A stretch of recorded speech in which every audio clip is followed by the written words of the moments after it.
Hi there. Welcome to my views and news. Thanks for joining the live chat session.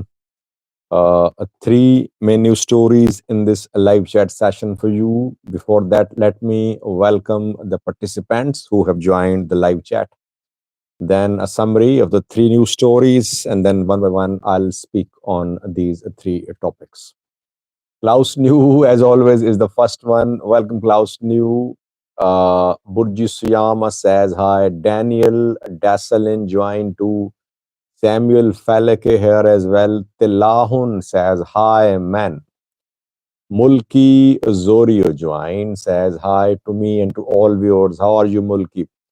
Gennaro Tarfa says welcome. Peace and Love joined to first member who joined today's live chat is Peace and Love. Members have special badges given to them, so I recognize them easily. If you want to be a member, please click the link given in description section of this live chat, description section of each and every video. This link is given. Mulki says, I missed last few sessions. Yes, Mulki, we miss you too. Daniel Dasselin says, we can't hear you. Any problem with my audio? Daniel, problem could be on your side. Issue could be on your side, I think. No one is complaining about audio. Nahom Safa says salam. Barak says hello. Magatism joined too. AWH says WhatsApp. Shafo Welwel, another member has joined. Welcome, Shafo Welwel. He's saying hi to all. G. Rel says the time is here for Abi to negotiate with Fano. They are more capable than people thought. Muhammad Umar joined to Bashe. Hi, Mr. Sajid. How are you? I'm fine, Bashe. How are you? Teddy Fan says hi. Hinok Ambai. Shalom, Sajid. Bilal Moshe says, welcome, boss Sajid. Bilal was a member, I remember, but I don't see membership badge next to Bilal's name. Maybe he has discontinued his membership. Engineer Academy says, welcome. Future says, salam. Ayaleo says, hello, Sajid. Audio is good. Okay. Ayan Hassan says, salam alaikum, Sajid from Ogaden. Okay, Jan, thank you for joining from the Somali region of Ethiopia, I think. Chestnut Spark says, hi, Sajid, with all the internal conflicts that Ethiopia faces, surely waging an external conflict would mean that ENDF would be overstretched. Your take. I agree with you. Birok, I am Nahom, I am Fano from Ethiopia, Birok is saying. Idne Kachio Bakale says, salam. Engesham Photo says, hi. Hinok says, thank God you are getting better. I miss more live sessions, but I am following daily information. Thank you, Hinok.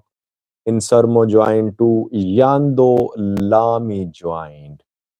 Yando Lami, Halave Haji, Luil Mihari, JP. JP says, you always bring us the latest credible news. Keep up the good work. Thank you, JP. Daniel Abate joined, one of my longtime friends. Dark Star, Jafar Jamal, Music City, David Said, Ben Teiga. Uh, I think I have Damascus Dinka too. I have read all the screen names of people who have joined so far. Three main topics was firstly, Orthodox Church Patriarch today spoke. Warning from the Patriarch to the government, it seems. Is it a warning or a request or an advice from the Patriarch to the government? What Abune Matthias said today should be read with what Mahibre Kadusa said a few days ago. Secondly, Fano fighters entered a town in Gujam today. I want to speak a little about Fano strategy. People say, Sajid, what are Fano groups getting from entering town, cities, and what is the point in reporting that? You talked about Bahirdar, then today you talked about Fano's entry in shore orbit. And now, third development, Fano fighters entered a town in uh, Gujam. Uh, I'll speak a little on that. What's my view of Fano's strategy? Yini Musica, another member has joined. Welcome, Yini Musica. Thirdly, while we're talking about will Ethiopia implement the MOU with Somaliland or not, we don't know, but it seems that Ethiopia wants to gain access to another port in the region. Talks are being held. Port tariff is being negotiated, and soon Ethiopia could start using this port. Reported details for you in this video. DW Ethiopia, Dakir Salah, Hamza A, Alche, Shiva Media, Judy Tariko, Sufi Moody, Amare Dagneo, Johannes Wolde Kidan, EU PVC, Magnetism, Doga Ilma Waka, Future, Dark Star, Ayan Hassan. Thank you for joining, all of you who have become part of this live chat. Let me start, viewers. 8 minutes have passed. People say, Sajid, you waste time reading people's names, comments, and questions. I don't waste time. That is how I stay connected with you people. Let me start with first stories about the patriarch Abune Matthias. Kenobi joined to a member. Let me welcome Kenobi.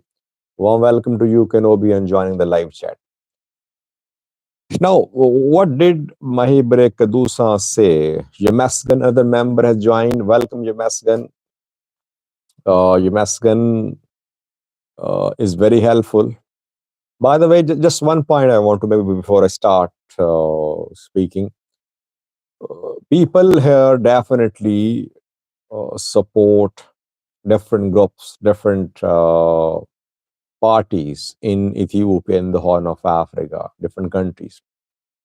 But I am lucky that when these people contact me, they share the right information with me.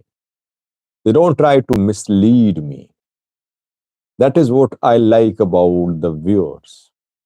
That though they have their own loyalties, their own affiliation, at the same time, they want to ensure that I don't report anything which is a total lie.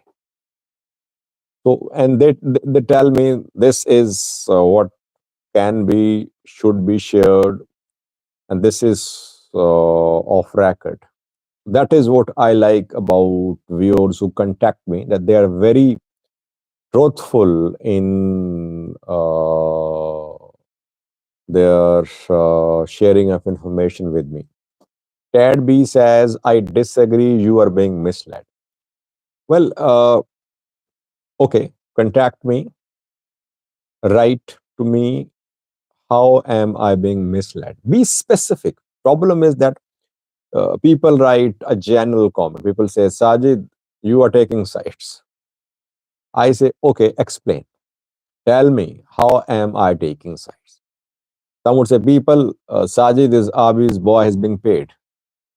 Why? Because what I'm reporting is not what they want to be reported. When I say, okay, be specific, which mistakes have been made by my views and news? Which report was incorrect? No answer. So be specific if you want to criticize me. I am here. I'm here to respond to your comments, to your emails. My email address is given in each and every video's description section. SAJID 67200. Future Teddy Afro's content is very political, divisive, I would say. He sang about Addis Ababa to a few months ago, a song. He criticizes the government. If you are criticizing the government, it means that it means you are not impartial, or you should criticize all the parties. But he criticizes the government only in most cases. I listen to his songs, I get translations. That is how I understand what he's saying. These people are making money, it's business for them. So don't just blindly believe whatever they are saying. Let me start first. Uh, a few days ago, Mahibre Kadusa issued a statement, 4-page statement. Mahibre Kadusa, we can say, is affiliated with Orthodox Church of Ethiopia, works in collaboration with church. Mahibre Kadusa claimed that some elements within the church were planning to elect a new patriarch. They were planning to elect a new general secretary of the synod. We know that the secretary general, Abune Petros. Thank you, Yamasgan, for buying this super chat sticker. Sammy has joined to another member. Welcome, Sammy. Mahibre Kadusa claimed that government was backing some elements and that people are being massacred. And Mahibre Kadusa asked people to rise to support the church. And it said that any attempt to elect a new patriarch or a new general secretary of the synod would be rejected by Orthodox Church followers. Then today, the patriarch spoke, Abune Matthias, and he accused politicians. By politicians, he meant the government. He said government is interfering in church matters. It is a violation of church's constitution. Boundaries are being crossed. Politicians, government should not cross boundaries. Rather, all should work together for peace, for prosperity in the country. We are clearly seeing now that the church is confronting the government. Church is telling the government that keep within your limits. Don't interfere with our internal matters. Church not happy with the government, and same is true about the government too. Government has been trying to create splits within Orthodox Church. Imam's government backed a splinter Orthodox archbishops group which emerged in Romania more than a year ago. The group made some appointments of bishops, but those appointments were rejected by the main church. And we saw that the main church became united and PM Abiy's government then had to retreat. And after that, we saw that some church archbishops spoke very strongly against the prime minister. One, living abroad, called for assassination of Ethiopian PM Abiy. Government asked the church to take action against that archbishop. Action has not been taken. The government not happy. That is why the General Secretary of the Holy Synod, Abune Petros, when he tried to return to Ethiopia from the US, he was stopped at Bole Airport and he was told to return, and he was just he was not allowed entry into Addis Ababa, and the man had to return to the US. He's in the US. So we are seeing clear tensions between the church and the government, and the government has been accusing church indirectly that church premises are being used by Fano fighters in the Amhara region. And yes, government has conducted some operations, government forces against Fano fighters at some monasteries of Orthodox Church. The first major operation against Fano fighters was conducted in Gujum at Debre Ilyas Monastery, where Skandar Naga, other Fano fighters were based there. And the government claimed to have killed hundreds of Fano fighters in that operation. Skandar Naga survived, he fled. And the Orthodox Church never condemned. Officially, we saw statements from Abuna Irmias and one other archbishop. Otherwise, the church, the patriarch, the synod as a body never condemned use of its premises by Fano fighters. So government believes that elements in the church are supporting Fano. And the church is not happy with the military operation ongoing against Fano fighters in the Amhara region. Why? Because Tigray, Amhara are two strongholds of the church. Tigray seceding, separating, Amhara or destabilized. Warlike situation here. Fundraising seriously disrupted. That is why there are tensions between the government and the church. And now rumors going around that the government wants to have a new patriarch, and government wants the church to elect a new secretary general. Government wants Abune Petros to be replaced. But let's see what church will do. If government does not allow Abune Petros to return to Ethiopia, obviously church will have to make some decisions. Or will Abune Petros be allowed to work from abroad? Let's see, that remains to be seen. But Abune Matthias' today's statement is a warning, I think, from the church to the government that government should not cross some red lines. By the way, Fano groups want church to be proactive in their support. They say that people are dying, Amhara people are dying. Orthodox Church followers are being massacred by the government-backed elements, and church is silent. So they want church to confront the government. So far, church is showing restraint, but it seems that tensions are there. Will church, will the patriarch and other archbishops openly condemn the government and announce some measures which could destabilize the government? That remains to be seen, because obviously there are pro-government archbishops too, who are part of the synod. So it's difficult for the church to take a very strong anti-government position and announce some actions against the government. JP is talking about military spending increase. Well, military spending is on the rise in Ethiopia. It's mainly due to procurement of new weapons.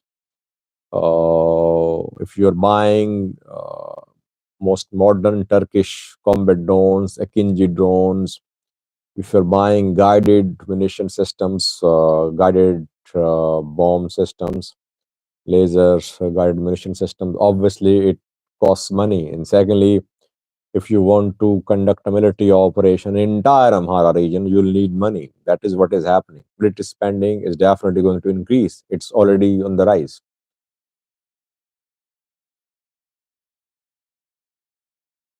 Hussein Abdi says, thank you, Mr. Sajid, for your latest updates. I'm very glad.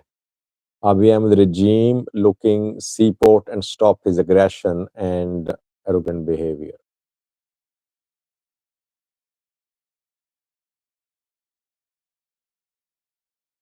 Yeah, Teddy O's new song as well. I could not do a video on that.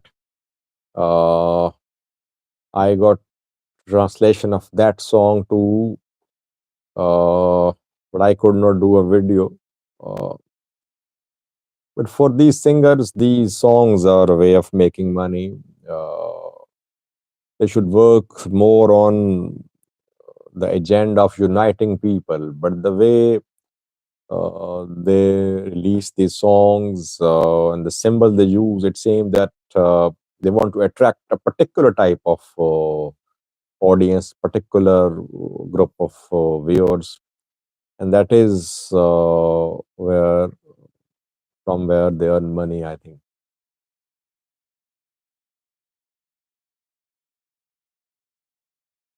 Johannes joined too. Johannes TDF, a new member. Welcome, Johannes.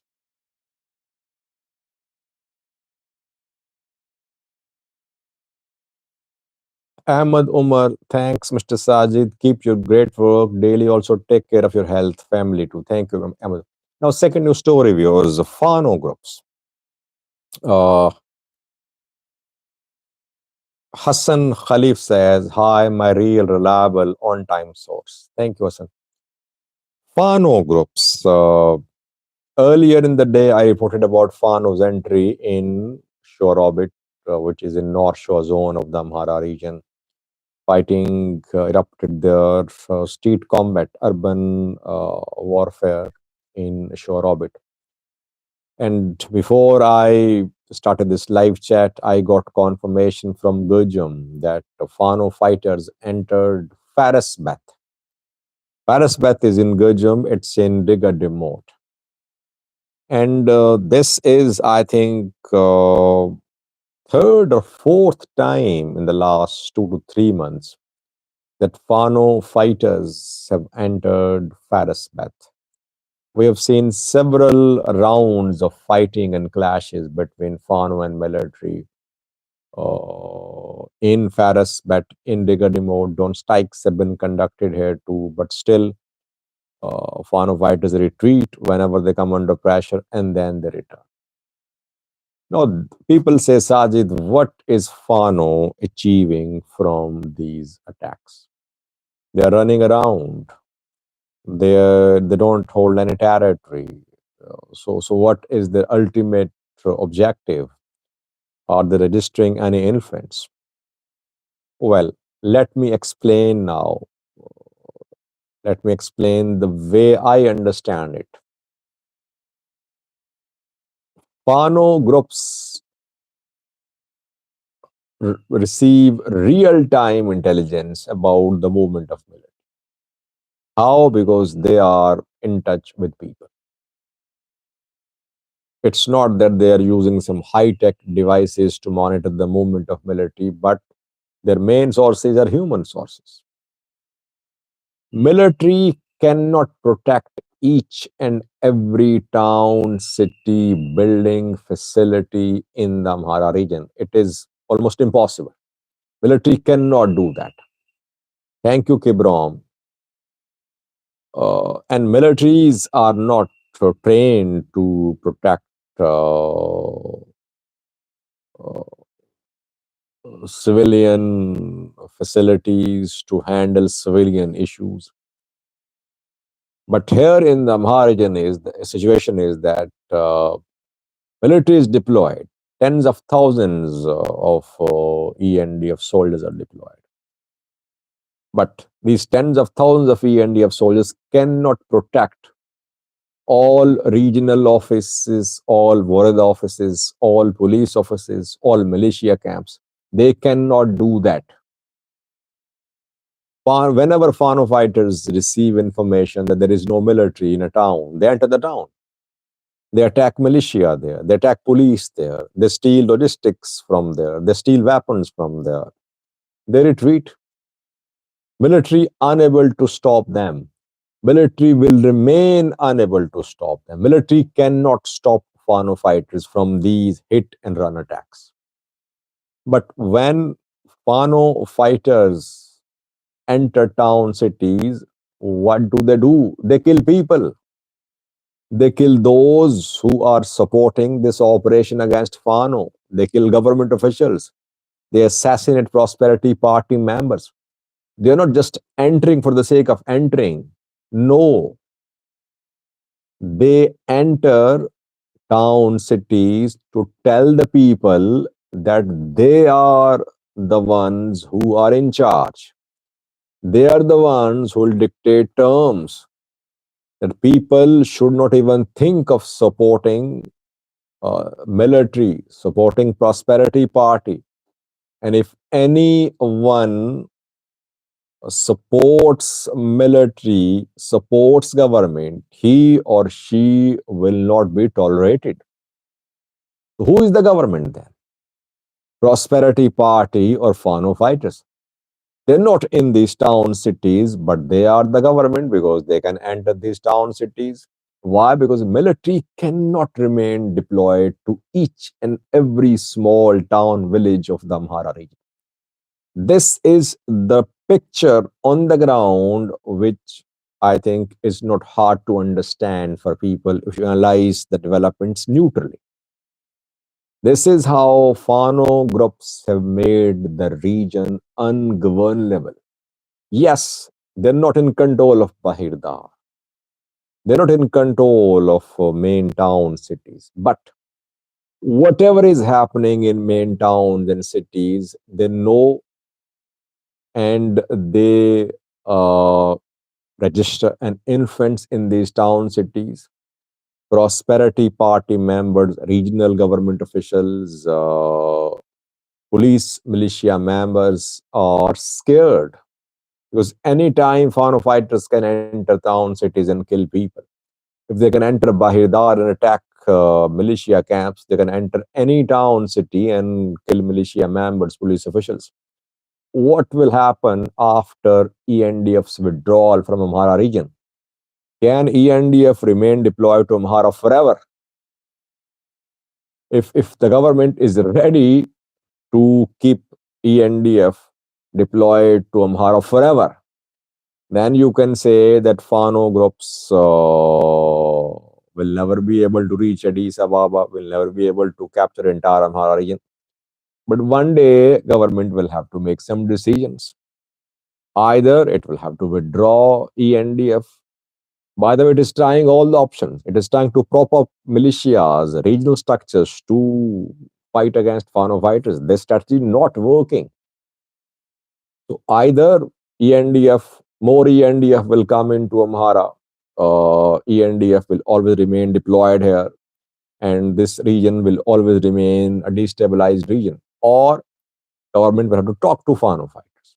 That is why I say talks should be held. This is the solution. Don't underestimate Fano groups. Don't say they are just a few groups comprising a few hundred or a few thousand fighters and they have not achieved anything. They have achieved a lot. Try to understand what is happening on the ground. Region is destabilized. Amhara region. It's not Tigray, it's not a small region. Way forward is dialogue.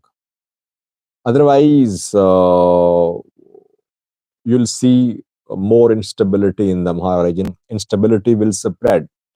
And by the way, I'll do a video about this new operation launched by the military. We were told just a week ago that the new operation has been launched and the purpose is to crush Fano. But what is happening on the ground? Have Fano groups been crushed? Rather, Fano groups have intensified their attacks. Uh, Across the Mahara region, they are carrying out new attacks. Is this strategy of a ground offensive backfiring? Government is trying all options. A few weeks ago, government launched an air campaign. Air strikes were conducted, drone strikes as well, and we thought as if government wanted to use its air power against Fano fighters as a last resort. Then suddenly government changed its mind and it went for a ground offensive. Now ground offensive ongoing, it seems to be backfiring. I'll do a separate video to analyze this ground offensive by the military on Fano fighters. This is what I wanted to share with you. We're not supporting Fano. We have nothing to gain by supporting or opposing Fano, supporting or opposing the government, but we should share the real picture and understanding of the situation, our understanding of the situation with the people who watch us.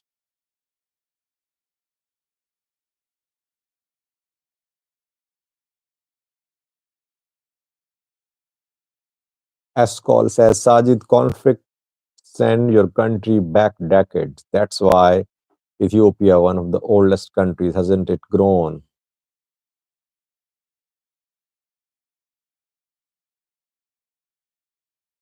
Sikkim Zafira, cause they don't know how to fight on the ground. Well, militaries are not trained to fight civil wars.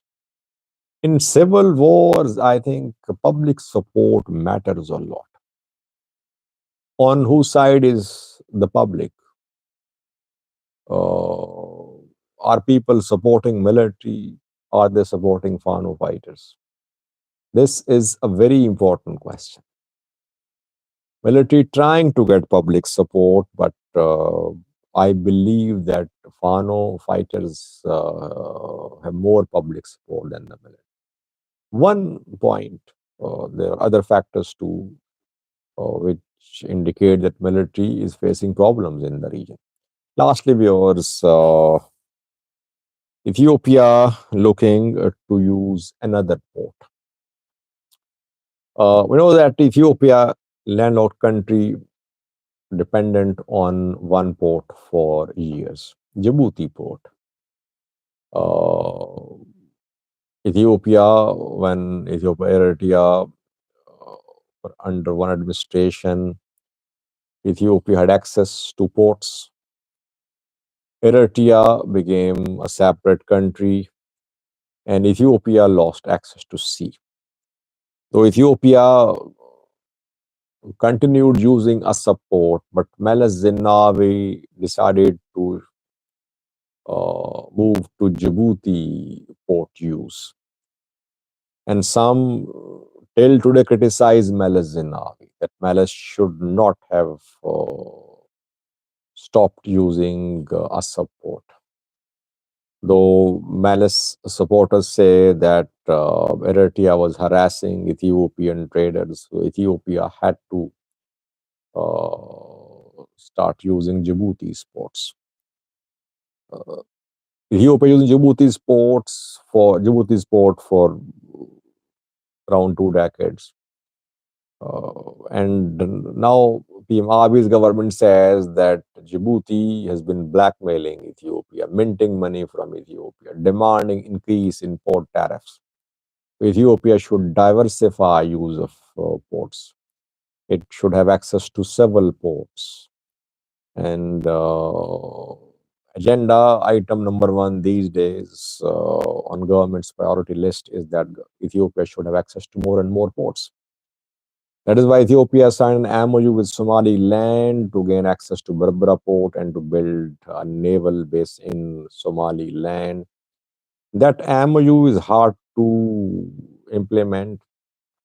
Faced with stiff resistance from Somalia, MOU is still an MOU. Ethiopia, Somaliland could not sign an agreement. Will Ethiopia gain access to Somaliland's Berbera port and build a naval base there? That remains to be seen. At the same time, Ethiopia in talks with Kenya too. Ethiopia, Kenya, South Sudan reached an understanding a few years ago that South Sudan and Ethiopia should use Kenya's Lamu port. That a corridor should be built from Lamu to Ethiopia to South Sudan, from Lamu to Muyale, I think through Oromia, uh, this port in Kenya will be, Ethiopia will have access to it. A top Ethiopian delegation has held talks in Kenya after PM Abiy went to Tanzania from Kenya. PM Abiy was in Kenya, and then from there he went to Tanzania, where he has signed a deal with Tanzania's Prime Minister Samia. Ethiopia is going to sell electricity to Tanzania through Kenya. Kenya already buying electricity from Ethiopia. Ethiopia generating electricity from the Renaissance Dam. Kenya buying, and next customer is going to be Tanzania.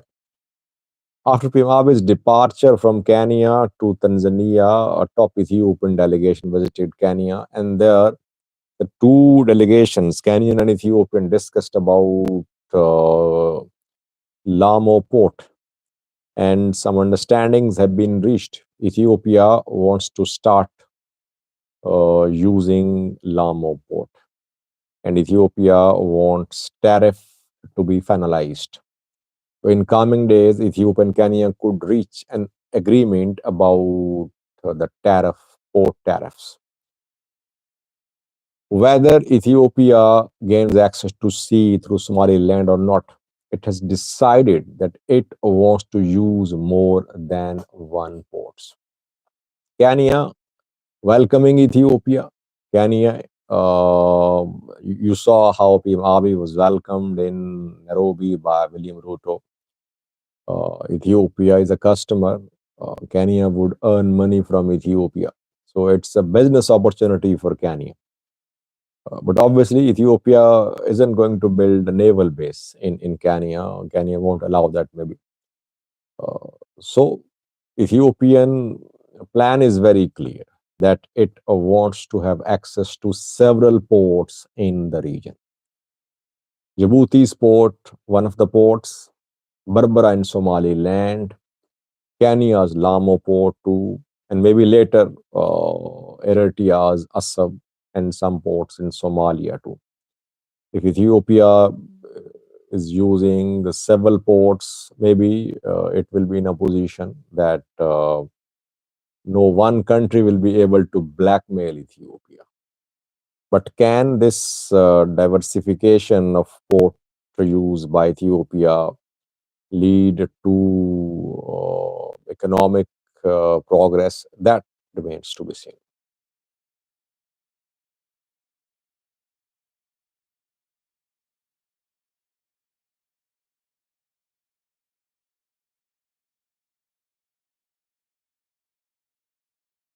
Somalia One Nation says, you understand why we are against the MOU.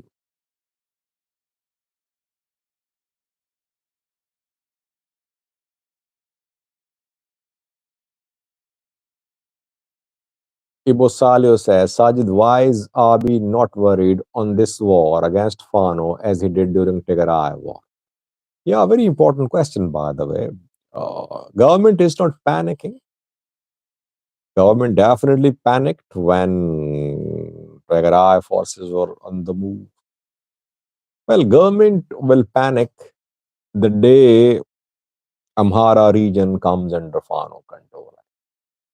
Government still believes that it's a guerrilla war waged by Fano fighters. It will take years, and Fano will never be able to reach Addis Ababa. Yes, Amhara region will be destabilized. Revenue collection will be disrupted. Educational activities disrupted. Healthcare services disrupted. Addis Ababa is safe. That is what government believes. So Amharas killing Amharas in Amhara region. So government is not going to get weak. But I think the day Fano groups control the Amhara region, it will start ringing alarm bells in Addis Ababa. Before that, government wants to crush Fano fighters. Tigray, if you remember, Tigray forces were not in Tigray. They took control of Wag Hemra. They had taken control of North Wollo, South Wollo, parts of North Gondar. They were in Oromia special zone, North Shore zone of the Amhara region. They were in control of 4 Varadas of Afar region. So they had made territorial gains, lots of territorial gains. And that is when the government panicked, the Ethiopian federal government. But still, government bought weapons, modern drones, got support from Eritrea, and TPLF was repelled. Its offensive was repelled. Here, I think Fano groups have a long way to go. They've come a long way, but a longer way to go, I think.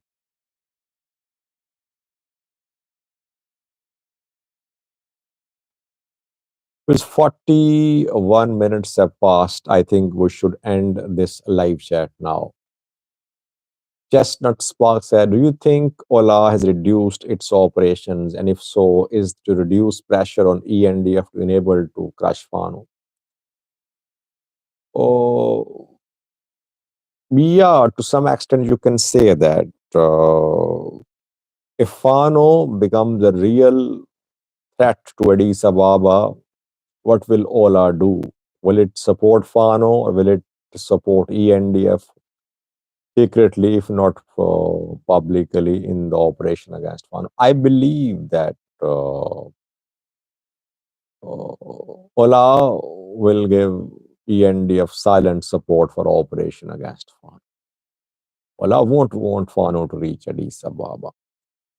So if Fano becomes strong in the Amhara region, you'll see less attacks by Ola in Oromia against the federal forces.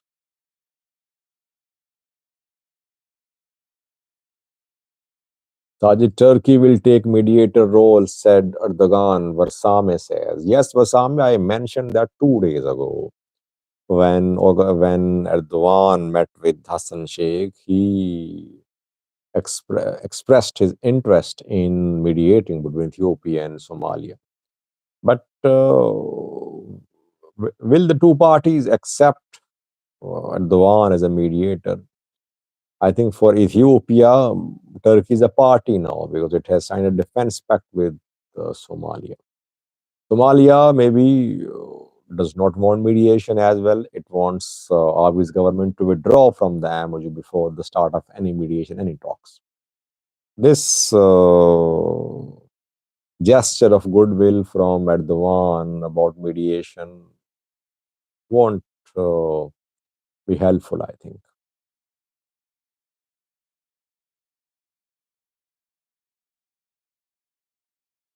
Because 43 minutes have passed, I think we should end this live chat session. EYL, all the criticizing me, again saying that you're anti-Somalia. What can I say? People without being specific criticize me. They have every right to speak. I don't block them, don't ban them. If I have the right to speak freely, you have the right to speak freely too. But be specific. Criticize me if you have any logic, any arguments. I'll respond to it. Thank you for watching. Stay blessed. See you tomorrow. Till then, bye bye.